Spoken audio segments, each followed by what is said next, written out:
J'ai une question pour vous deux. Benoît Dutrisac. Je suis là pour aider. Qu'est-ce qu'ils veulent, Mario? Mario Dumont. Une réduction de la tâche puis une augmentation de salaire.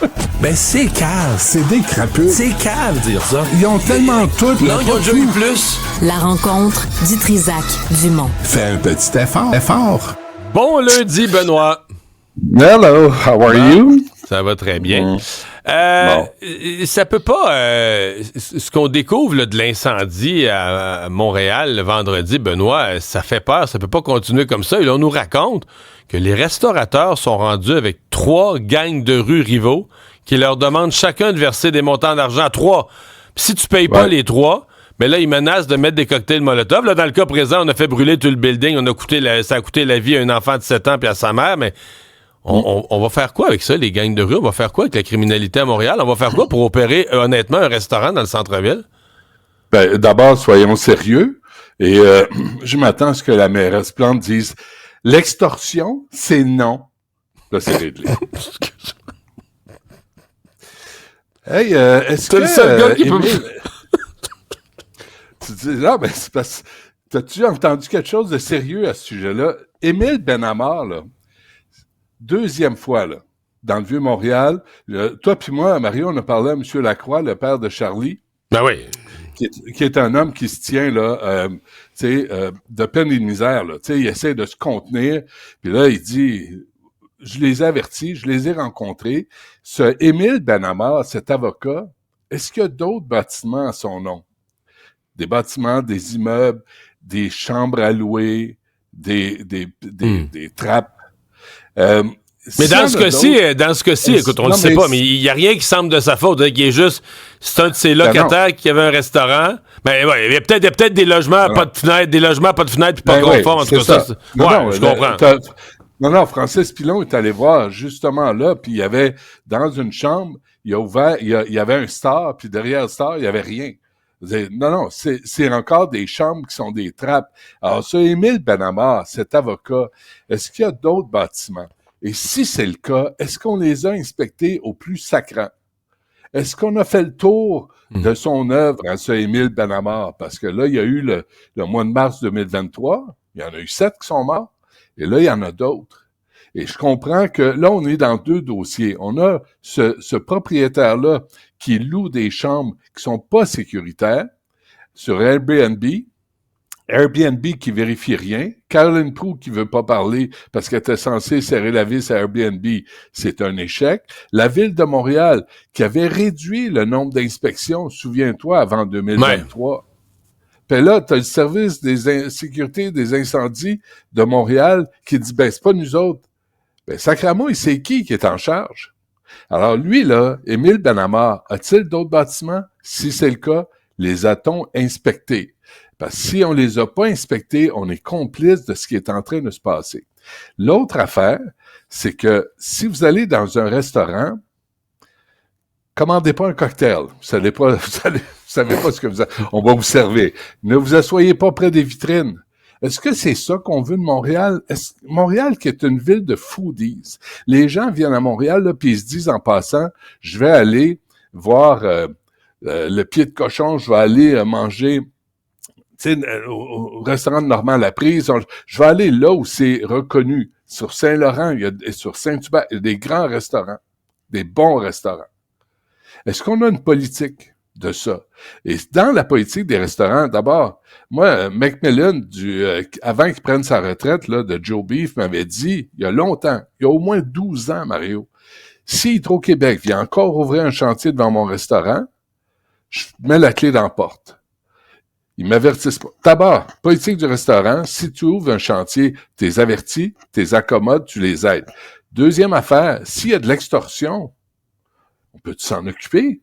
Là, est-ce que c'est les gangs de rue qui mènent à Montréal? Ça a l'air que oui. On dirait.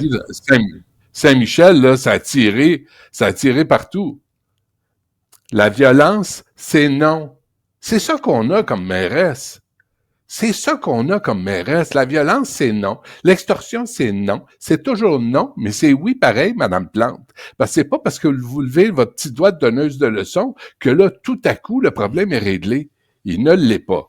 Alors là, est-ce que la police a les ressources et les moyens d'intervenir?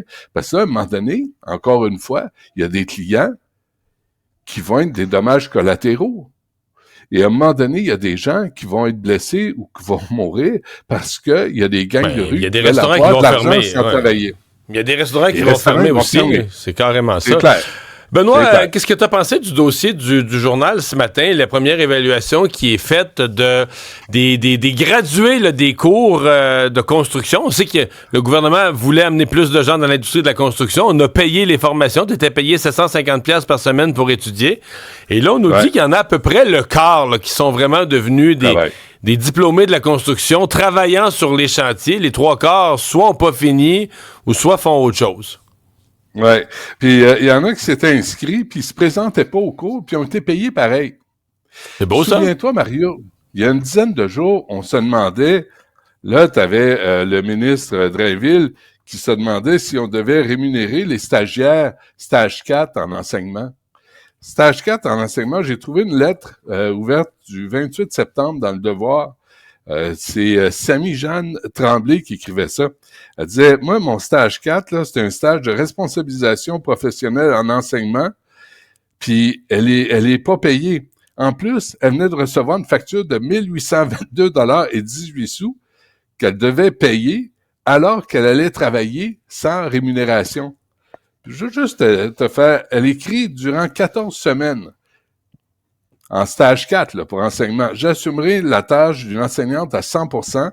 C'est moi qui planifie, qui crée les présentations, qui anime les activités. C'est moi qui trouve le matériel ou qui en crée. C'est moi qui me bats avec l'imprimante pour avoir des copies pour les élèves. C'est moi qui gère la classe. C'est moi qui pense à ce qui peut être fait pour un tel élève qui avance plus vite ou tel élève qui a de la difficulté. Alors là, les femmes, encore une fois, se ramassent à prendre en charge une classe complète, à s'occuper des enfants, là. Des enfants. Pendant ce temps-là, les gars s'inscrivent, sont payés, se présentent pas, se traînent les bottes de travail, puis il y en a juste le quart qui vont travailler sur les chantiers, et le ministre Boulet dit que c'est un franc succès. En ce lundi matin, il y a des affaires que je comprends pas. Mais là, s'ils font, parce qu'il semble faire une phase 2, il va falloir qu'ils changent les règles. Ah ouais? Soit si tu vas pas travailler, non, mais pour vrai. Parce que lui, il avait dit que c'était un succès dans le sens qu'il a ouvert les groupes, puis tous les groupes se sont remplis. Ouais. Il y a beaucoup de gens qui se sont inscrits pour venir étudier. C'était une bonne chose. Ah ouais. C'était prometteur qu'il allait avoir plus de main-d'œuvre sur les chantiers. Mais là, il va falloir qu'il revoie ses règles du jeu. Dis-moi une chose, Mario. Je te dis, je te paye 750$ par semaine, puis tout ce que tu as à faire, c'est aller dans une classe, t'asseoir, faire semblant d'écouter. Non, mais t'as vu qu'il y en a qui s'étaient inscrits parce qu'ils voulaient aller chercher des compétences en construction, mais pas pour travailler sur des chantiers, pour rénover leur chalet, pour travailler pour leurs propres affaires. Là, non, mais pour eux-mêmes. Dis, gars, tu me payes pour aller chercher une formation qui va m'être utile à moi-même, ben je vais aller la prendre. C'est ça. C'est ça. Le monde de la construction disent la même affaire, c'est un échec, cette affaire-là. Mettez des règles, puis que ce soit équivalent des hommes pour les femmes, puis qu'on arrête de penser que les hommes, on doit toujours les inciter à, puis les femmes vont se dévouer, les enseignantes, les infirmières vont se dévouer. Mais les gars, avec leurs bottes de construction, déjà que sur les chantiers, ça roule pas toujours à la vitesse que ça devrait rouler. Ouais, un mot sur les 1 an de Gaza. Il y a des manifestations en fin de semaine qu'on a qualifiées de pacifiques.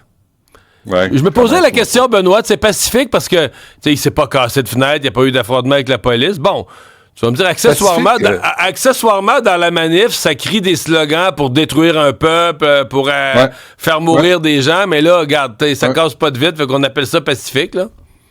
Moi, je me disais, je vais faire passer ce matin à 11h, là, on va diffuser pour les gens qui nous suivent à la télé des images du 7 octobre. Puis dites-moi qu'il faut célébrer ça. Dites-moi que c'est de la résistance. Dites-moi que des crapules, des terroristes, c'est un groupe terroriste armé qui tue, qui blesse, qui torture, qui viole. Dites-moi que ça, c'est des résistants. Parce que pour moi, c'est des terroristes. Alors non, pas ces images-là, pas les images les images du carnage du 7 octobre. Des images où on a attaqué des civils qui étaient sur le party, un espèce de Oshiaga, puis ils arrivent armés, puis ils pognent, ils tirent, ils violent. Il y a encore 97 otages, là.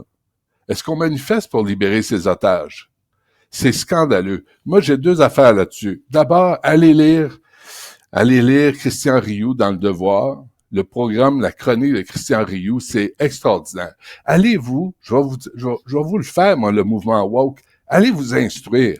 Parce que dans le National Post, Léger a fait un sondage et on apprend que un Canadien sur 10 a une opinion positive du Hamas, mais, Mario, écoute ça, un Canadien sur 5, âgé de 18 à 24 ans, considère le groupe terroriste de manière positive. C'est fou, hein? Fait que, allez non, vous mais le instruire, mouvement woke, là. Benoît, le mouvement woke était en train de réhabiliter Oussama Bin Laden, là. Ouais. Oui, les islamo-gauchistes là, sont là-dedans. Écoute, les jeunes répondants, je te cite l'article du National Post, les jeunes répondants ont apporté leur soutien au Hamas par une marge de 2 contre 1, 21% pour le Hamas et 11% pour Israël. Pour les personnes de plus de 55 ans, l'équation a basculé en faveur d'Israël pour l'emporter dans le conflit, 46 pour Israël et 6 pour le Hamas. Mais le sondage a montré que les étudiants étaient plus susceptibles de soutenir le Hamas à 21% qu'Israël et moins de jeunes Canadiens, seulement 34% savaient que le Hamas avait été désigné comme organisation terroriste par le gouvernement fédéral. Je pense que ça remonte à 2002. Alors, je finis avec ça. Les personnes à l'extrémité gauche, les gars gauchistes, les woke, là, du spectre étaient plus enclines à soutenir le Hamas contre Israël. Les répondants qui se sont identifiés comme de droite étaient plus enclins à soutenir Israël que le Hamas. Puis là, je me disais, être contre un carnage, aujourd'hui, c'est de droite. Assez extraordinaire. Alors aujourd'hui, j'ai décidé, Mario, qu'après le travail, vers 2h30, j'arrêterai à la SAQ, puis j'irai faire un achat de quelques bouteilles de vin israélien, juste pour faire suer Haroun Bouazi, qui semble s'occuper davantage de ce qui se passe à Gaza que dans son propre comté. Merci, Benoît. À demain. Salut.